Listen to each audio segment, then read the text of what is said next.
The Galactic Syndicate was the most feared group of killers in the known universe. For 3,000 years, they had never failed a single job. Kings, generals, religious leaders, and even entire royal families had fallen to their blades. When someone wanted a person dead, they called the Syndicate. And the Syndicate always delivered. So when a powerful alien empire placed a contract on Earth, the Syndicate treated it as just another easy job. The target was a woman named Yuna. She was the new director of Earth's World Council, the person who had finally convinced all the nations of Earth to work together. For the first time in human history, the planet was becoming united. This scared many alien empires. A divided Earth was weak. A united Earth was dangerous. The aliens had watched humans for centuries. They knew how fast these creatures could grow, how quickly they could learn, how violently they could fight when pushed. A united humanity could spread across the stars like fire. The alien empire that hired the Syndicate wanted to stop this before it started. Kill Yuna, they said. Without her, the humans will fight among themselves again. They will stay weak. They will stay on their little planet. The Syndicate sent 12 of their best assassins. They were Vexari, a reptilian species known for their perfect killing skills. Each one had completed at least 50 successful assassinations. Their leader, Tauren, had over 200 kills to his name. He was considered one of the deadliest beings alive. The 12 assassins traveled to Earth in small stealth pods. These ships were invisible to radar and silent as death.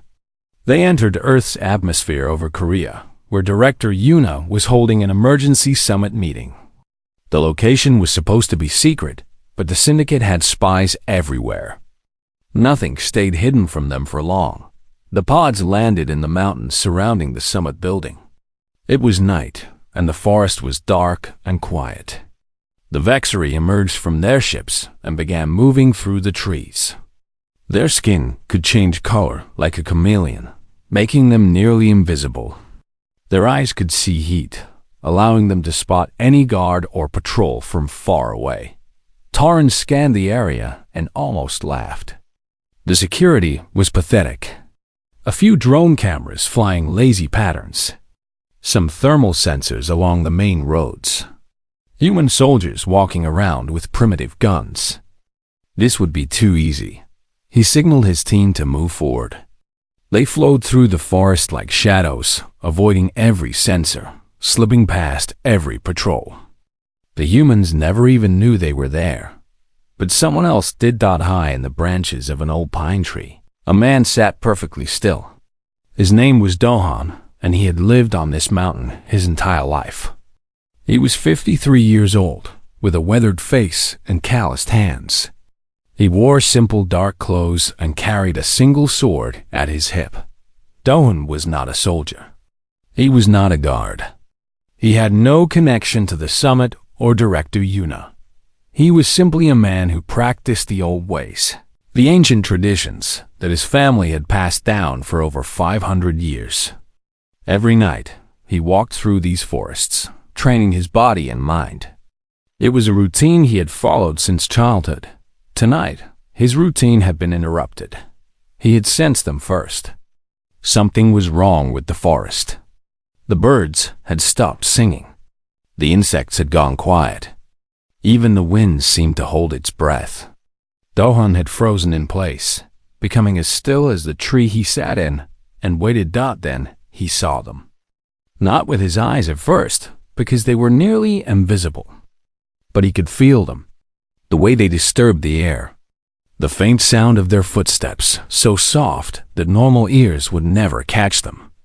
The slight displacement of branches as they passed. 12 figures, moving with deadly purpose toward the summit building. Dohan did not know what they were. He had never seen an alien in person, but he knew what they intended. Their movements told him everything. These were hunters, killers, and they were heading toward a place full of innocent people. He could run to warn the guards. But by the time they believed him, by the time they organized a response, it would be too late. These creatures moved too fast, too silently. Normal security would never stop them. That left only one option. Doan began to follow them through the trees. He moved without sound, without trace, using skills that his grandfather had beaten into him with a wooden sword. The old man had been harsh, sometimes cruel, but he had created something dangerous. He had turned a young boy into a shadow. The Vexery did not notice him. They were too confident, too focused on their target. They had studied human soldiers, human weapons, human tactics. They knew exactly how to defeat Earth's defenses. What they did not know was that some humans had never stopped practicing the ancient arts. While the rest of the world built guns and bombs and missiles, a few families had kept the old traditions alive. They trained in secret, in remote mountains and hidden temples, perfecting techniques that predated recorded history. Duhan was the last of his line. His wife had died young. His children had chosen modern lives in the city. He had accepted that the old ways would die with him. But tonight, it seemed the universe had other plans. He watched the aliens approach a small clearing and counted them carefully. 12 targets. All armed with weapons he did not recognize.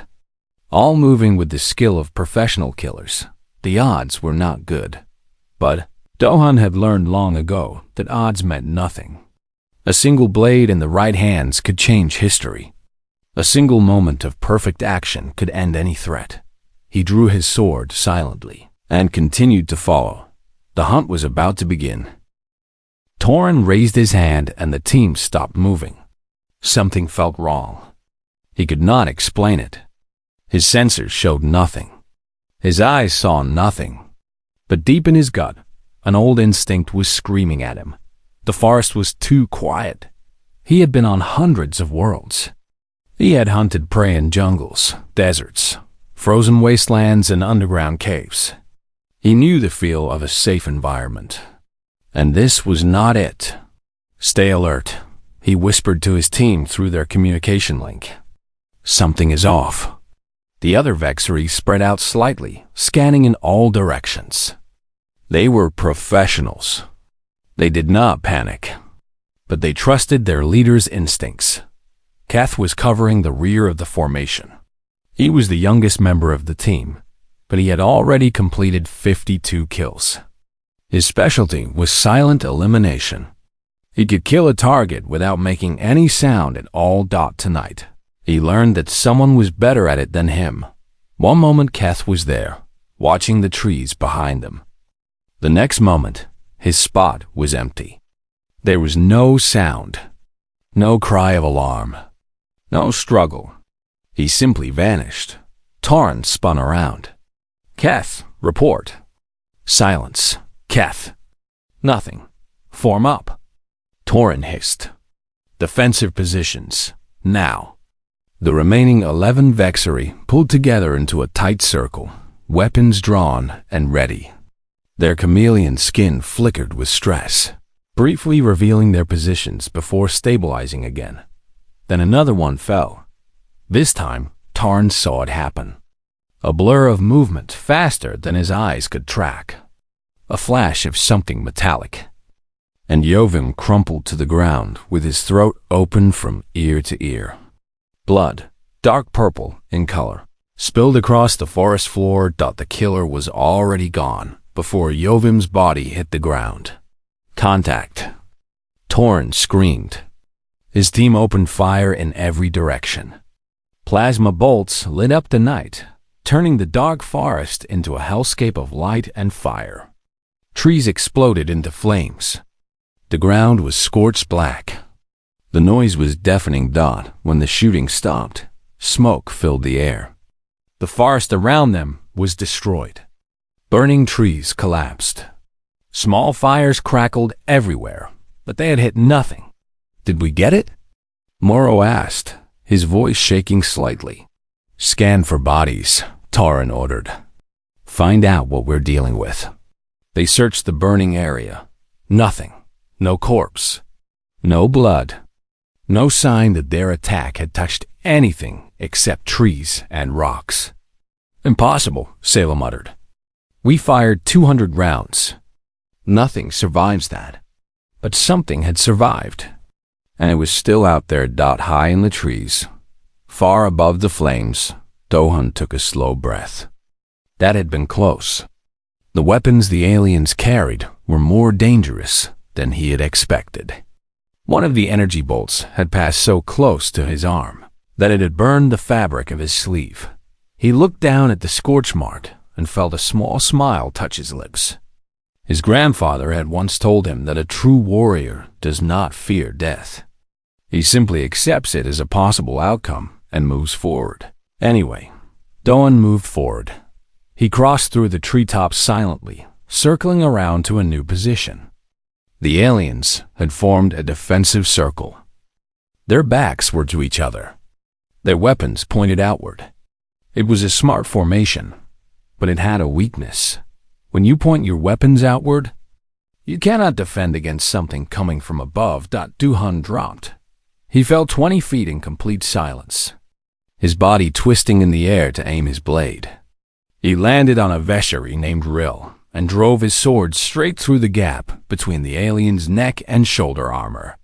The blade pierced something vital. Rill died without making a sound. Before the others could react, Dohan was moving again. He flowed like water through their formation, his sword cutting in precise, economical movements. Another Vexari fell, then another.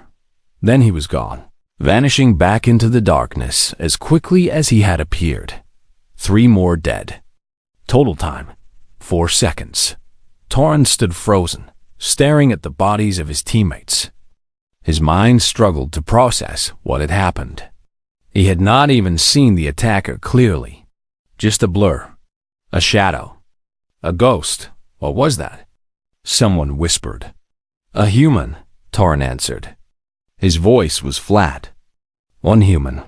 That's impossible. No human can move like that. Our intelligence said their soldiers are slow and clumsy." Torrin looked at the 3 bodies at his feet. The wounds were identical. Single cuts perfectly placed to kill instantly. No wasted motion. No hesitation. "This is not a soldier," he said slowly. "This is something else." The remaining 7 Vexari clustered together. For the first time in their careers, they felt something they had never felt before. Fear. Dohan watched them from the shadows. He could see their body language changing.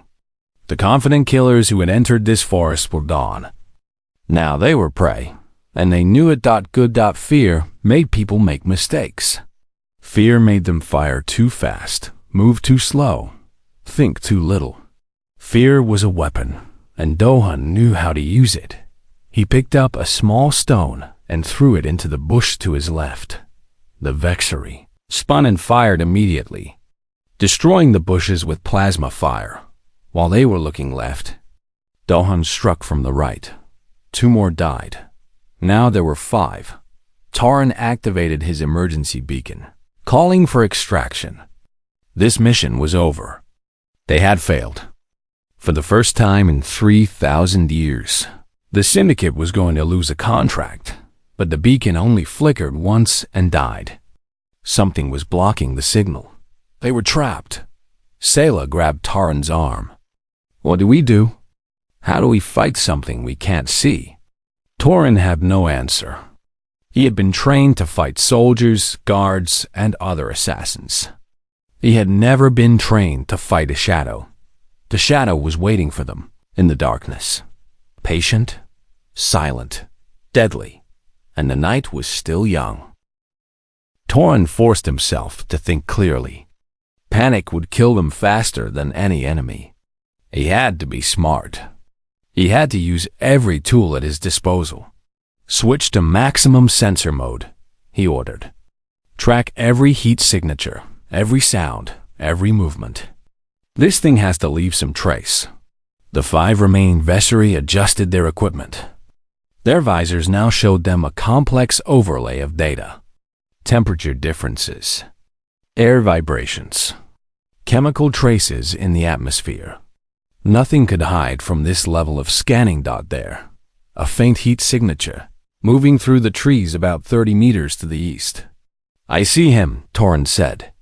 He raised his plasma rifle and fired. The bolt screamed through the air and vaporized a tree branch. Something fell to the ground with a small thud. "Got him!" Morrow shouted. They rushed forward to confirm the kill. But when they reached the spot, they found only a heated stone wrapped in cloth. A decoy. The human had predicted their sensor capabilities and created a false target. Behind them, someone screamed. Torin spun around. Sayla was lying on the ground, her spine severed by a blade that had appeared from nowhere. She was still alive, her eyes wide with shock, but her legs were not moving, and standing over her was a human. For the first time, Torin got a clear look at his enemy. The man was not impressive. Middle-aged, average height, simple dark clothing, a weathered face with deep lines around the eyes. He looked like any ordinary human, but his eyes were not ordinary. They were calm, focused, empty of fear or hesitation. These were the eyes of someone who had faced death many times and no longer cared about it. The human held a single sword. It was a simple weapon, just a curved blade attached to a handle. No technology, no energy cells, no targeting systems. It looked like something from a museum. But that simple blade was covered in viscery blood. "Leave," the human said. His voice was quiet. "Or die here." Torin laughed. It was a bitter, angry sound. "You think you've won? You're one human. I've killed thousands of your kind." "I'm not a soldier," the human replied. "I'm not a guard. I'm not even supposed to be here tonight. I was just walking home." He raised his blade slightly. "You picked the wrong mountain." Morrow lost his patience. He was young and hot-headed, and he had just watched half his team die. With a snarl of rage, he charged at the human, his vibroblade humming with deadly energy. It happened so fast that Torin could barely follow it. The human did not block the attack. He simply was not there when the blade arrived. He had moved, just slightly. Just enough. Then his sword flashed once. Morrow's head hit the ground before his body did. The remaining 3 Vexaries spread out, trying to surround the human. They were the survivors, the most skilled of the original 12. They had seen what this enemy could do, and they would not make the same mistakes. Virik attacked from the left. At the same moment, the last team member, a silent killer named Doric, attacked from the right. Torin fired his plasma rifle from straight ahead, a perfect 3-pronged assault. No one could dodge all 3 attacks at once, except the human did. He dropped low, letting the plasma bolt pass over his head. Then he rolled forward, coming up between Virik and Doric before they could adjust. His sword moved twice. 2 perfect cuts. Virik fell with a severed artery in his leg. He would bleed out in seconds. Doric collapsed with a wound to his stomach, his internal organs spilling out. Now only Torin remained. He stood alone in the forest, surrounded by the bodies of his team. His weapon felt heavy in his hands. For the first time in his long career, he did not know what to do. The human approached him slowly. There was no hurry in his movements, no excitement, no pride. He was simply completing a task. "How?" Torin asked. His voice cracked slightly. "We were the best. The Syndicate's finest." The human stopped a few meters away. He seemed to consider the question seriously. "Your people see killing as a profession," he said. "A skill to be learned and improved. You're very good at it. Maybe the best in the galaxy?" He took another step forward. "My ancestors made it something else. Not just a skill. A way of life. A philosophy. We train not just our bodies, but our minds and our spirits. We learn to become one with the shadows. To move without thought. To strike without hesitation. another step. We call it the way of the Shadow Warrior. It has no beginning and no end. It simply is. Those who follow it do not learn techniques. They become something else entirely. Torin backed up until he hit a tree. His weapon hung uselessly at his side. He knew that any attack he made would fail. This human was beyond anything he had ever faced. You came here thinking humans were soft, the human continued. Primitive. Easy prey. But you forgot something important. He raised his sword. We have been killing each other for 100,000 years. We invented every form of violence. We perfected every method of death. While you were building empires among the stars, we were drowning in our own blood. Again and again. War after war. Century after century. The blade gleamed in the moonlight. We didn't survive because we were the strongest or the fastest. We survived because we learned to be creative. Because we turned killing into an art form. Because some of us became something more than human. Torin tried to speak, but no words came out. My name is Doan, the human said. Remember it. If your masters send more killers, I want them to know who is waiting. The blade moved one final time, and then Torin, the greatest assassin the Syndicate had ever produced, knew nothing at all. Doan stood in the clearing, surrounded by the bodies of 12 alien assassins. He cleaned his blade carefully with a cloth he always carried. The action was automatic, practiced. His grandfather had taught him that a warrior's weapon must always be treated with respect. The night was quiet again. The fires from the plasma weapons had burned themselves out. The smoke was starting to clear. Somewhere in the distance, an owl called out. The forest was returning to normal, but Doan did not feel normal. He looked down at his hands. They were steady. No shaking. No trembling. He had just killed 12 beings from another world, and his body showed no reaction at all. Was this what he had become? A killing machine? A weapon with no feelings? No, that was not true. He did feel something. He felt tired. He felt old. And beneath those feelings, buried deep where he rarely looked, he felt sad. This was not what he had wanted for his life. When he was young, he had dreamed of using his skills for good, to protect the innocent, to defend those who could not defend themselves. But as the years passed and the world changed, there had been less and less need for men like him. Wars were fought with missiles now, with drones, with computers. The ancient arts were considered outdated, useless. His students had stopped coming. His family had moved away. He had become a relic, practicing traditions that no one cared about anymore. Until tonight. Tonight, the old ways had mattered. Tonight, his lifetime of training had saved countless lives. Doan allowed himself a small moment of satisfaction. Then he got to work. He gathered the alien bodies and arranged them in a neat row. It was hard work. Some of them were heavy, and their armor made them awkward to carry. But he was patient. He had learned patience long ago. When the bodies were arranged, he searched them for information. He found communication devices, weapons, and small tablets that probably contained their mission data. He could not read the alien writing, but he was sure that someone at the summit could. He also found identification badges on each body.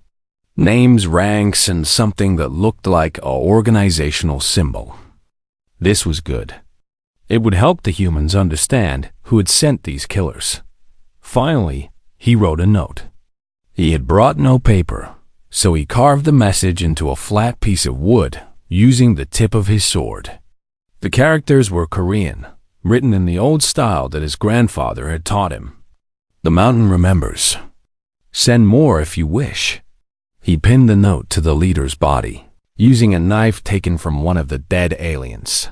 Then he began dragging the bodies toward the summit building. It took him 3 hours. He made 24 trips, carrying each body individually down a mountainside. By the time he finished, the eastern sky was starting to lighten with the first hints of dawn. He arranged the bodies outside the main entrance of the building, where the security guards would find them when they changed shifts. He wanted there to be no doubt about what had happened. No cover-up, no secrets. The humans needed to know that they had enemies among the stars, and they needed to know that those enemies could be defeated. When everything was arranged to his satisfaction, Dohan stepped back and looked at his work. 12 dead aliens laid out in a row with all their equipment placed beside them. A message, a warning dot, and proof. Proof that humans could fight back. Proof that the old ways still had value. Proof that the galaxy was not as dangerous as some might fear. Dohan turned and walked back into the forest. His home was on the other side of the mountain, a small cabin near a stream. His grandmother had lived there before him, and her mother before her. The land had belonged to his family for over 400 years. He would go home. He would wash. He would eat something. And then he would sleep. Tomorrow, there would be questions. The government would want to know what had happened. They would search for him, ask him to explain. He would have to decide how much to tell them. But that was tomorrow's problem. For now, he just wanted to rest. His body was not as young as it used to be. The fight had taken more out of him than he wanted to admit. His muscles ached. His joints were stiff. There was a deep tiredness in his bones that would take days to fade. As he walked through the forest, he thought about his grandfather. The old man had been dead for 30 years now, but Dawn still remembered his lessons, still heard his voice in his head during training. The Shadow Warrior does not seek glory, his grandfather had said. He does not want fame or recognition. He moves in darkness and strikes in silence.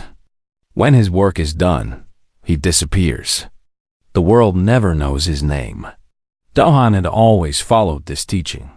He had spent his entire life in anonymity. No one knew what he was capable of. No one suspected that the quiet man on the mountain could do the things he could do. Tonight, he had been forced to reveal himself. 12 enemies had seen his skills, but they were all dead now. His secret was still safe. He smiled slightly at this thought.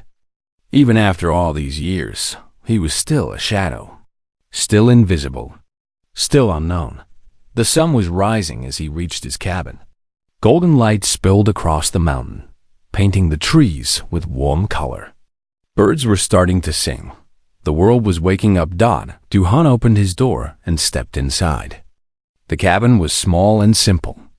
A bed, a table, a small kitchen, shelves filled with old books, a rack on the wall holding 3 swords and a wooden training weapon. Home. He placed his sword on the rack and began to undress. His clothes were dirty and torn. He would have to mend them later, but first he would sleep. And in his dreams, he would walk through forests of shadow, practicing forms that had no end, becoming nothing and everything at once. The way of the Shadow Warrior. It had no beginning. It had no end. It simply was. Director Yuna was shaken awake at 6 in the morning by her security chief, a tall man named Junho. His face was pale and his hands were trembling. "Ma'am, you need to see this," he said. "Right now." Yuna dressed quickly and followed him outside. What she saw made her stop and stare. 12 bodies. Not human. They had scales and strange faces and long fingers with too many joints. They wore dark armor covered in alien symbols. Weapons she had never seen before lay beside them, and they were all dead. Each one had a single wound, placed with perfect precision. "What happened?" she whispered. Junho shook his head. "We don't know. None of our guards saw anything. None of our sensors detected anything. They just appeared here, arranged like this, sometime during the night." Yuna walked closer. The bodies were laid out in a neat row, almost respectfully. Whoever had done this had taken the time to organize them. Then she saw the note pinned to the leader's chest. A piece of wood with Korean characters carved into it. "The mountain remembers," she read aloud. "Send more if you wish." She looked up at the mountains surrounding the summit building. The peaks were hidden in morning mist. Beautiful and peaceful dot, and apparently deadly. "Get our science team out here," she ordered. "I want to know everything about these creatures. Where they came from, who sent them, and how they died." The investigation took weeks. The aliens were identified as Vexari, a species known throughout the galaxy for their assassination skills. They worked for an organization called the Galactic Syndicate. The tablets found on their bodies contained details of their mission: kill Director Yuna and stop humanity from uniting. The weapons were studied and copied. The armor was analyzed and improved upon.